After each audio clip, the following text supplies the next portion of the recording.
The night she walked out is seared into my mind like a scar that never heals. It was raining.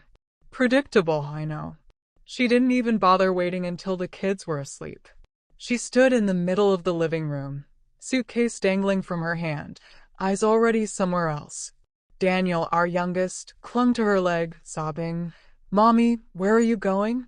She looked at me, not him, and said, "I can't do this anymore. I have to live my truth." That truth turned out to be a man named Eric from her yoga class. She left that night without looking back. No goodbyes, no hesitation, just silence and the click of the door shutting. I stood there frozen, surrounded by the shattered remains of what used to be our family. There wasn't time to fall apart. I had 3 kids, no warning and no partner. The woman I loved had chosen someone else. That first year was brutal. Rachel, our oldest, went silent for months. Jake, only 10 then, started getting into fights at school. Daniel cried himself to sleep so often I lost count. As for me, I juggled 2 jobs, packed school lunches, braided hair, helped with homework, wept in the shower, and forced a smile every single day. People whispered. Some blamed me. Some pitied me. But no one really knew how hard I fought to keep the house standing while the woman who promised to share the load was off playing house with another man. She never called. Not once. No birthday wishes. No apologies. Not even child support. It was like we'd been erased. Just a chapter she decided to skip. But I refused to let her absence define us. I raised my kids with love, rules, and truth. I taught them not to hate her, but I never lied about why she was gone. They grew up knowing their mother had chosen herself over them, and still, they became extraordinary people. Rachel became a nurse. Jake opened his own mechanic shop. Daniel, sweet, gentle Daniel, joined the army. I was proud beyond words. We had done it. Without her. So when I opened my front door 21 years later and saw her standing there, hair streaked with gray, eyes dull, suitcase in hand like nothing had changed, my first feeling wasn't anger. It was confusion. I asked coldly, "Why now?" She didn't answer at first, just stared at me like I was the one who had vanished. Finally, she whispered, voice trembling, "I made a mistake." Years ago, I would have begged for that kind of remorse. Back when I needed closure, answers, something to hold on to at 2 a.m. when I cried alone, wondering what I'd done wrong. But now, I felt nothing but a strange calm. The kids were grown. My life was steady. And here she was, trying to dust off the past like 2 decades of silence hadn't happened. "Eric died 3 months ago," she said, hands shaking. "I've been alone ever since. I thought maybe we could talk." She glanced past me, expecting to be welcomed back into the house, our house, as if no time had passed. I didn't move. I didn't open the door any wider. I just studied her face, the lines, the tired eyes, and thought about every milestone she missed, scraped knees, birthdays, graduations. Rachel was the first to hear she'd resurfaced. She was furious. She doesn't get to come back after 21 years and act like she still matters. Jake just muttered, "She's got guts. I'll give her that." Daniel, ever the peacemaker, asked only, "Are you okay, Dad?" None of them wanted to see her. None asked how she'd been.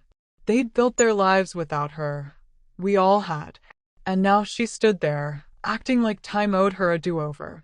"I want to get to know them again," she said from my front yard, as if she hadn't detonated our family years ago. "I want to make amends." I laughed, not because it was funny, but because her nerve was unbelievable. "You don't get to want things now," I told her. "You gave up that right." Still, I couldn't just slam the door. I wasn't that man. I asked her to sit on the porch. I made her tea. I listened. She told me how her life with Eric had fallen apart. How the freedom she craved became a cage. How he never wanted kids. How she missed hers.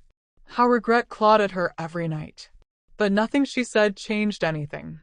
I looked her in the eye and told her, "They're not your kids anymore." And I meant it. She'd walked out on them, And now she wanted back in simply because her new life had crumbled. The days after were odd. Quiet, but not in a good way. More like the silence after a storm, when everything looks fine but you know something's shifted beneath the surface. Rachel messaged me again.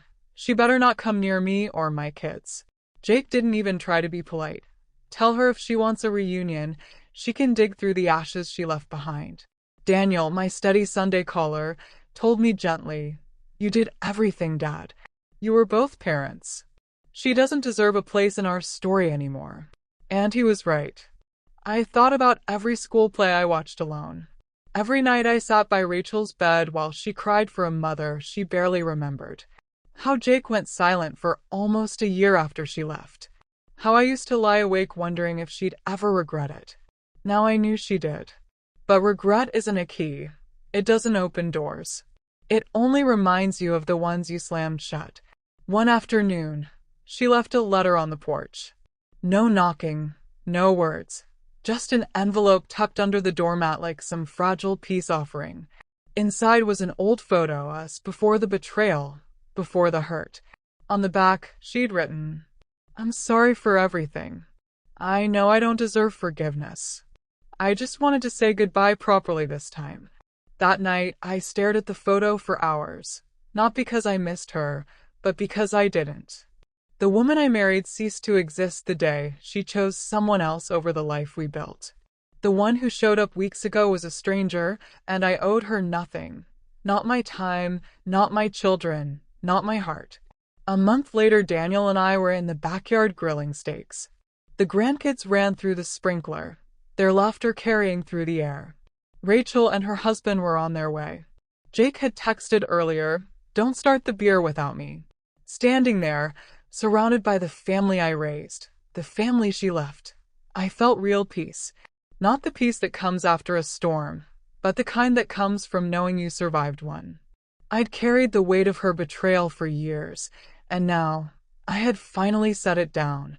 She may have walked away all those years ago, but I walked forward, and I never looked back.